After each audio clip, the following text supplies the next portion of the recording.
The bourbon bottles are filled and labeled at Michter's Distillery in Shively. The barrels are sealed. Meantime, 5 miles north to the river, the Whiskey Row Revival. Our city is busy with new attractions and hotels, 8 major bourbon-related businesses open or soon to be, all riding on the sale of a product that distillers could barely sell through the 70s, 80s, and 90s. Michter's president, Joe Magliacco. In my early days, nobody wanted to speak to me. And now? We don't have enough whiskey. Every single type of Michter's that we produce at this point is allocated. We've been asking since the bourbon boom, is it peaking? Will we see a major collapse again? After all, Louisville's economy is now embracing the liquor that Magliacco had a hard time unloading. We're betting on very substantial growth. We've had very substantial growth.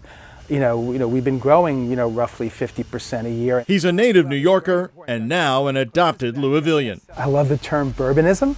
I never heard it until I was in Louisville. Developer Steve Poe says he isn't afraid of downtown as he gets ready to fill out the empty facades of Whiskey Row with 2 high-end hotels, a Westin and one called Moxie. Probably when we build this hotel, we've invested close to $400 million in downtown Louisville. But he told me he would never build a hotel like this Aloft or the downtown Marriott based on bourbon alone. Bourbon is one piece of us taking a look at in the investment. We wouldn't be here just because of bourbon. A place where neighbors still borrow cups of sugar, an atmosphere that seems to have magically leaped from the paintings of Norman Rockwell and the pages of Mark Twain.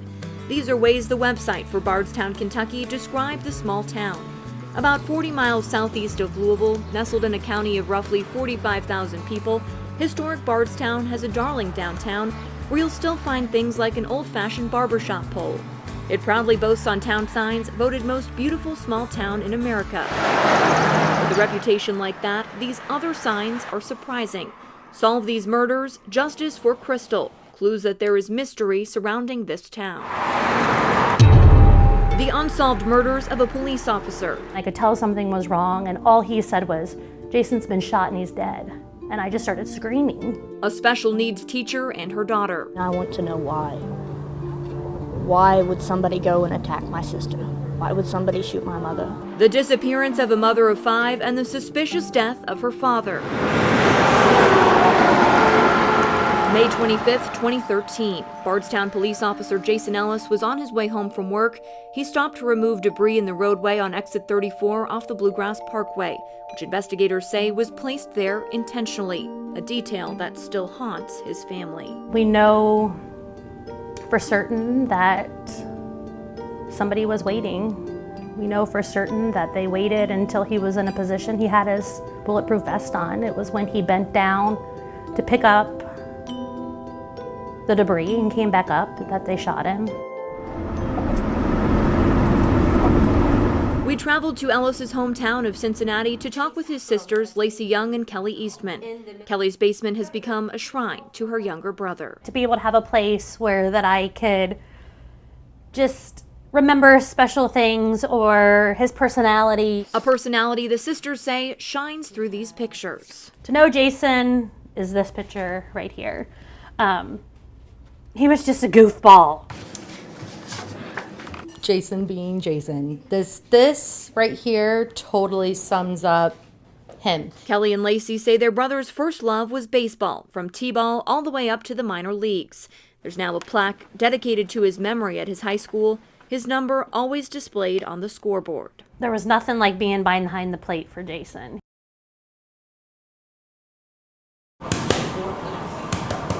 The pitter-patter of a punching bag. A coach's commanding voice. The steady rhythm of a young fighter training. It's places like this where Muhammad Ali was at his best. Long before he was the greatest, this was his refuge from a harsh world. When he reached inside his boxing gloves, there was a feeling of self-worth. When you think of Muhammad Ali, he had everything. He had speed, he had grace. And, you know, boxing is built from the ground up. He had great feet. Most of the kids who step inside this gym are just like young Cassius Clay. growing up in the inner city, battling poverty, among other challenges.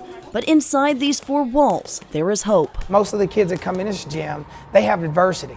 And they're going to have more adversity outside the ring than they are inside the ring. And that's going to be the most important thing, is how are you going to carry yourself outside the ring? From his famous techniques to his steadfast beliefs, head coach James Dixon says Muhammad Ali is a name heard often at Louisville TKO. They use the champ's story to inspire young fighters to pursue a life of service, courage, and determination. We have a saying that we say around here: you either lay down and be counted out or stand up and be counted on. And you know, that's the way Muhammad Ali lived his life. Most of these upcoming boxers never met Muhammad Ali. Many of them were born long after his final fight.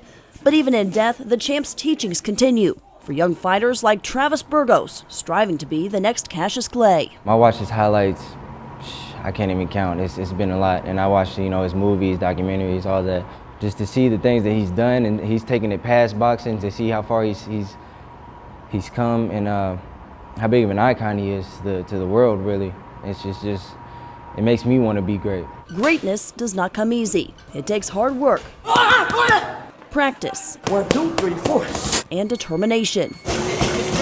Traits that Muhammad Ali embodied, and those following his footsteps are striving to reflect. I think we'll never see no one in sports like him, let alone boxing. I mean, you won't see another athlete give up so much for other people. He wanted to live the rest of his life whole so he can make it into heaven. Well, I'm quite sure he's a first ballot today. In Louisville, I'm Kayla Moody, WHAS 11 News.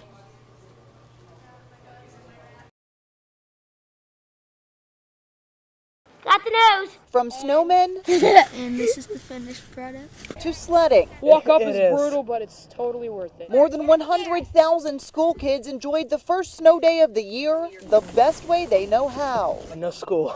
No school, you just go out, enjoy the snow with your friends. The cold temps not going unnoticed, The temperature is like freezing cold. but also not slowing anyone down.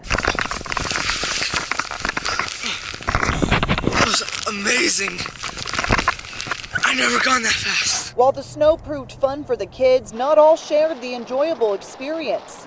MetroSafe reports 137 crashes since 6 this morning. Very slippery, very slippery. Luckily, no one was seriously hurt. Crews will continue treating roads throughout the night. School officials say they'll be monitoring conditions before making a decision Friday morning. As for the kids, when it comes to snow days, The more the merrier. their choice is clear.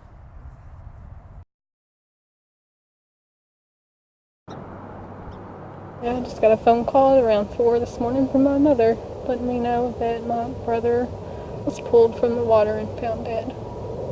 So that's how I found out. Angel and Chad Richards are still trying to make sense of what happened to her brother, Sean Gabbery. Police say 28-year-old Gabbery matched the description of a suspect from a burglary on Landmark Court.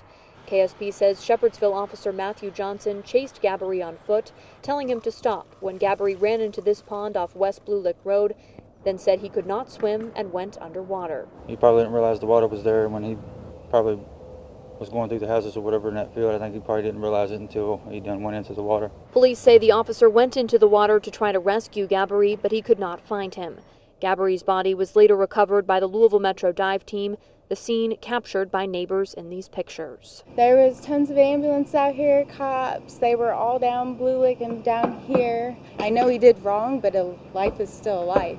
Richard says her brother did have some issues, but they want people to know that he had a family who loved him dearly and are asking for respect at their time of grieving. The only thing I just want is there's been a lot of speculation on different Facebook websites around Shepherdsville. What happened last night, I just asked that everyone respect that me and my family just learned about this today, and now we have to bury, a brother, a son, in a very quick but timely manner on no budget with that.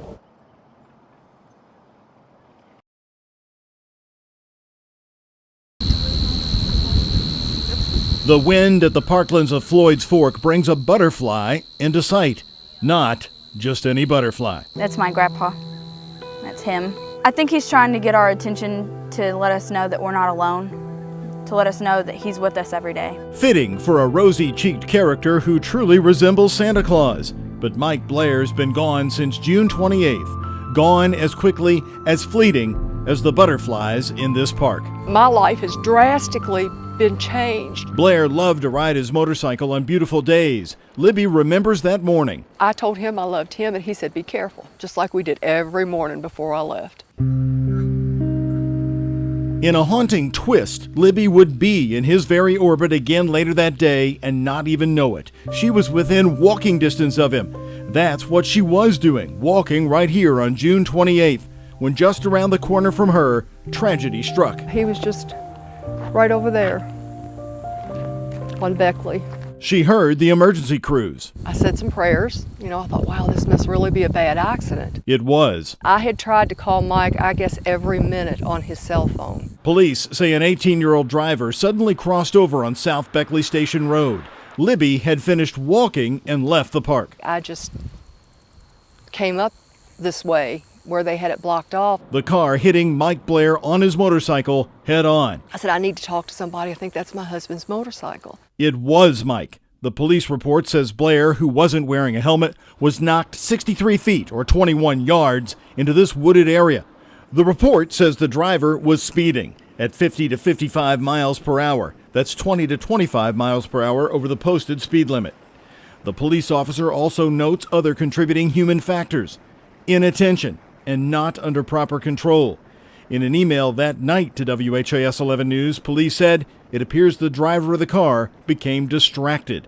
She's read that report many times. His mind wasn't on what it should have been. His mind was not on his driving and his surroundings when he was driving, because if it was, he never would have swerved over. You know, he wouldn't have swerved over and he wouldn't have hit my husband. They brought me, this is the last thing I have of Mike. She wears his wedding ring and for the first time unfolded his bandana. This is one of the last things that he had, so it's pretty important to me. As the family now waits to see what police discovered on the 18-year-old's cell phone, they admit they look at other people in their cars, distracted, much differently. I get very angry. And I'll be honest, there have been several times I've laid my hands on the horn. A lesson his own granddaughter admits she learned the hard way. It stopped any distraction that I could have ever had, you know, that was in my control. It made me realize that it's not worth that. It's not worth my life. It's not worth somebody else's life. The man with a twinkle in his eye. He does. He looks just like Santa Claus, and he acted like it too. He was so generous and just jolly is the best way to put it. He's my butterfly. And he loved us. He loved his family.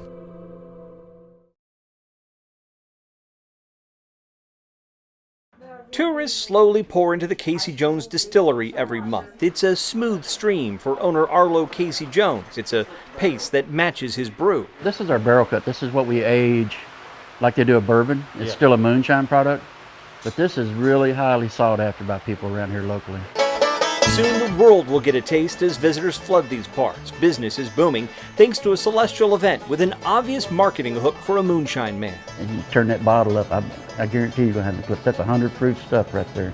It's lights out, I guarantee it. So, and if you do have an eclipse with that bottle, it's going to last a lot longer than 2 minutes and 40 seconds, you know. So I'd advise taking it easy or wait until after the real eclipse, or you might miss it. Arlo's already sold 5,000 to 6,000 bottles of his special spirits. These are family recipes. Casey Jones was his grandfather, a legendary still maker back in the day who managed to escape the long arm of the law, well, at least for most of his career. Now Casey's hooch is legal, the distillery is tapping into tourism, and Arlo's in position to cash in on Hopkinsville's cosmic lottery ticket. This is where we actually have all of our people come in. That's where they're going to be camping at. They've mapped out campsites and will host concerts at a 3-day festival leading up to August 21st. An estimated 3,500 to 4,000 people are expected. That's 7 to 8 times the number that typically tour this place in a month. There are hats, shirts, all sorts of swag, and of course a bevy of bottles for those looking to toast a total eclipse. Should take advantage of it. You know, it's something been given to us. You know, it doesn't happen every day, or it really doesn't happen maybe once in our lifetime. And when the eclipse finally arrives, Arlo intends to raise a glass in celebration, knowing that somewhere his grandfather is doing the same, proud that his legend lives still. In Hopkinsville, Chris Williams, WHAS 11 News.